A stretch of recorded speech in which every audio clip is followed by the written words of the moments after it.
Hi, I'm Monique, and welcome to my channel.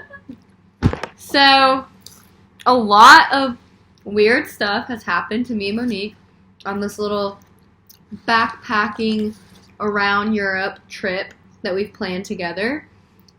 And, yeah. So, we're going to talk about all the weird things that have happened. So, the first thing that... We have a list. The first weird thing was... We thought we were going down. Because we were in the airplane, and we were in takeoff, and it was literally going like this. Yeah, into the sky. We're like, this is it. Yeah, like zigzagging back and forth as we're like taking off. It was scary. The airport that we had a layover in on the way to Austria, the terminals were like underneath everything. So they were like in a dungeon, and it was like really weird. So this gets better too as we go on. So these are just like the little things. Then we get to our hotel, right? And so we had this whole unpleasant experience with them, totally leaving them a bad review on TripAdvisor and on Hotels.com. All of them. All of the websites, because we get there and we've already paid for everything, and they're like, we need you to pay more. And on Hotels.com, we booked it for one adult because we thought it would be cheaper for us to split the price. Bed, and then you just... Yeah, and we assumed that just meant like one double bed, but like that's kind of dumb on our part because we should have said like it's 2 adults. So like I get it, like whatever. So we paid, and the girl was like kind of rude, like, you know, when we she checked us in and dealing with all of that. She was kind of sassy, not like super friendly or anything, but like whatever. So we spend the whole next day in Salzburg. We get back. There's only one entrance to the hotel. We walk in. It's the same girl at the desk, and she's like, I need to talk to you again. She charged us the wrong amount and needed to charge us more. And not to mention, the air conditioning in our hotel room wasn't working, so it was like really hot. And the guy, we like told someone downstairs the night before, and the guy said that he could give us another room, or he would give us a fan, and that they would fix it tomorrow. So we just took a fan. Now this girl is like asking for more money after they already charged us again, and our air conditioning wasn't working. So we were like, well, can we at least get a discount for the air conditioning not working? And she was like, she was so mad and like huffing and puffing, and we're like trying not to laugh because we just think it's funny. So she said she's going to charge us a certain amount for having because she did something wrong. And then the other, the manager, the older lady who was with them was like, well, if y'all don't pay it, she's going to have to pay it. Telling us that the girl who charged us wrong and needed to charge us more would have to pay the difference if we didn't. And so I'm thinking, okay, then pay it. It's not our fault. You messed up and, did all this stuff. And, are giving us unexpected fees without us. We've already stayed a night there. And now we're coming in, walking in, about to go back to bed. And you're telling us, oh, by the way, you have to pay another whatever certain amount of money. It was just really weird because we had already stayed one night. Our air conditioning wasn't broken. She was sassy. She told us that there was pretty much a way for us to not pay, which would be for her to pay instead. I don't know why you would tell anyone that. I feel like that's, personal company information that you shouldn't be telling your clients and, your customers and stuff. Also, it was kind of, tricky. You know, kind of well, if you don't pay it, she's going to have to pay it. Kinda it's they're trying to make us feel guilty. Because I was thinking, well, you're the worker and I'm your customer, so you should pay it. And if you keep telling us it was your fault, you messed up, then, why are we going to have to make up for it? And it's just crazy because we're only staying 2 nights and we'd already stayed one night. We were literally about to check out and they wanted to charge us again. And so me and Monique were down there tussling with them, being well, can we, I don't understand why I'm being charged again. Can you at least give us a discount for our air not working? And she was like, no, we said the air wasn't working. She's like, well, you're doing something wrong. Yeah, she was like, well, it should work. It's on. And we, showed her a picture. We were like, here's what the thermostat looks like. No air was coming out. Someone had to come and fix it. And she was just like... and me and Monique were like, oh, my God. I literally was trying to keep my mouth from, starting to laugh. Oh, and then they were, asking me, you have to pay for breakfast, too. And so they asked me if I ate breakfast the first day. And I did, totally. But I was like, no, I didn't eat it because I thought maybe they'd give me my money back. they didn't give me my money back for that. So she was like, well, I can't give discounts. You have to talk to my manager in the morning. And we were like, okay, we will. And we did talk to the manager, but we were in such a hurry to catch our train, so we couldn't really, like, duke it out. But, yeah, so we ended up having to pay. Pretty sad, but we tried. We are on our way to Mauthausen, which is another town in Austria, where there's a concentration camp that we were going to go see because it's, like, turned into, like, a museum or a memorial or whatever. So we get off the train, and we're like, oh, this is a really small town, pretty desolate. Like, where are we? But it's, like, the right signs. We're like, okay. So, and it was, like, in the middle of nowhere. Mind you, we both have our suitcases with us.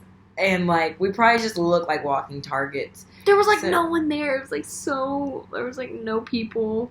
But there was, like, a huge sign that said taxi, call these numbers, or whatever. And then there was, like, a bus, because you could take the bus or you can get a taxi. But we, like, didn't want to take the bus, because, like, the bus drops you off and you have to, like, walk a mile. So we're going to call a taxi, and I called it, and then it made that little dialing noise, like no one's there, and I was like, oh. And then, and this man with a wife beater on, a white tank top, you know, and, like, a cigarette, and a beer belly. Well, he was asking us if we were trying to get to Memorial, and we didn't really want to tell him where we were going, but we were like, yeah. And he was like, you can take the bus right there, and we're like, no, it's okay, like, we'll call a cab on our own. He walks away. He, like, was gonna go, like, it looked like he was gonna go, like, unlock a door, like, at the train station, like he owned a business there or something. But before he, like, unlocks the door all the way, he, like, comes back to us and is like, do you need a cab? Are you getting a cab? And we were like, yes, like, we're calling one. And he, like, goes over to his car and, like, starts to unlock it and, like, motions us to it. And me and my honey were like, no, that's okay. Like, we're just gonna call one. We're calling one. And he was like, are you sure? And we're just like, yeah, it's fine. And he was like, okay, you do what you want. So then the bus, like, kind of pulls up towards us. And this guy with the wife beater's, like, talking to the bus driver. And then he's like, you can get on the bus, So we're like, okay, fine. Like, if you insist, we'll just get on the bus. It's, like, right here.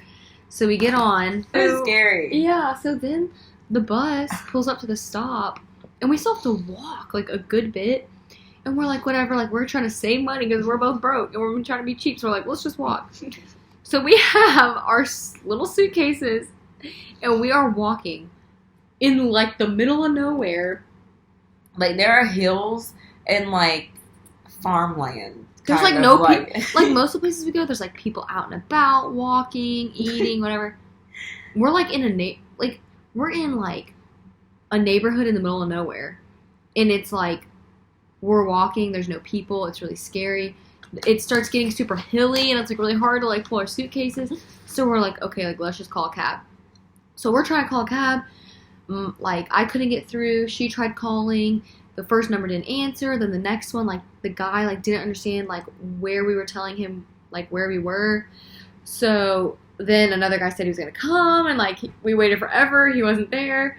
So we're like, okay, like, I guess we'll just keep walking. So we just kept walking. And then I was like, we can't do this. Like, I'm so sketched out right now. Like, I just want to be in a taxi. I want to be at the Two different cars pulled up and were, like, asking us if we were okay. And all we could say is that we're trying to go to the memorial. And, like, that's all that they understood the word memorial. Like, these people didn't speak any English, like, just German. And so, like, the first car, we were like, yeah, we're fine. The second time, we were like, actually, we're trying to call a cab, and we don't know how. It's, like, not working. He didn't know what we were saying. But so we were just like, okay, thanks. And they would just, like, he just left. Yeah, they would just, like, tell us where the memorial was. And we were like, we know where it is, but, like, we don't want to walk. Okay, so then finally, like, I'm like, I can't do this. I'm sketched out. So I call a taxi. Picks us up, thank goodness. And he, like, also offered to, like, keep our luggage in the taxi while we were in the museum because he was going to be the same one that picked us up. And we were like, no, like, we're just going to take it with us. Like, what? Then we're in the concentration camp memorial. Like, this is a literal concentration camp that's turned into a museum. We're there super early. There's no one there. It's cloudy, like, dark outside. And it was just, like, the most creepy, eerie thing. By the time we left, there's, like, more people there and stuff, so it wasn't as weird. So then we're on our way from Salzburg to Venice, Italy. And we like look up, like we had like a layover, like we had to get off one train, get on another. And some of the trains, like some of the towns have 2 like train stations. And so we look up and we're like, oh my gosh, like I think this is where we have to get off. So we get up and we're like hurrying to the exit. And we like click the button to open the train door to get off, and it's not opening, and the train pulls away. And so we're like, oh my gosh, we were too late. We didn't get off on the right stop. Like, what do we do? What do we do? And then we like look on like the screen, and we realize that that wasn't the right stop, and that it was the next one. So we were actually okay. But I just say that God kept the doors locked because he knew we weren't supposed to get off there. Because if the doors had opened, we would have gotten off. And then we would have gotten off at the wrong place. Thank goodness it didn't open. Okay, so then today, we were on a gondola ride in Venice. And, like, we're in the canal. It's, like, really narrow. And this other gondola is, like, passing us. And so we're, like, super close. Like, literally from, like, me to, like, where Monique is sitting is, like, how close we are to, like, the people we're passing on the boat. And they're like Asian people, and one of the guys is like facing us, and he's passing us, and he's just like, he literally puts his phone up like in our faces, and he's like, hi, hello, and we're just like, hi, like we just smile. He's like taking pictures of us like in our faces, like of just us, and we're like like this, like really just like like so that, close. like that, yeah, like and that then distance. He kept going past our boat, and then his friend in the back of the boat pulled his phone out and started it's like taking pictures of us, like really awkwardly in our faces, like just of us, and we're just like, okay.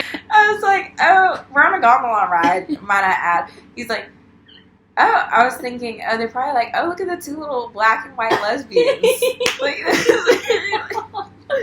oh my gosh. Later, and this man and his wife, they're like super tall, like 6 foot tall. And they were, like, staring at me. Like, full on. Like, this is how they were staring. They were like... like, and would not look away. I was like, I know I'm, like, keeps looking, but, like, daggone, you can blink. From weird airports, hotel issues, creepy guys, being stranded, wrong trains, and people taking pictures of you. Oh, I have a Colonel at my too. Yeah. A Colonel, like... Never mind. Like a dumb joke. Tell me. Like a colonel? Like my dad's a lieutenant colonel. really? That's cool.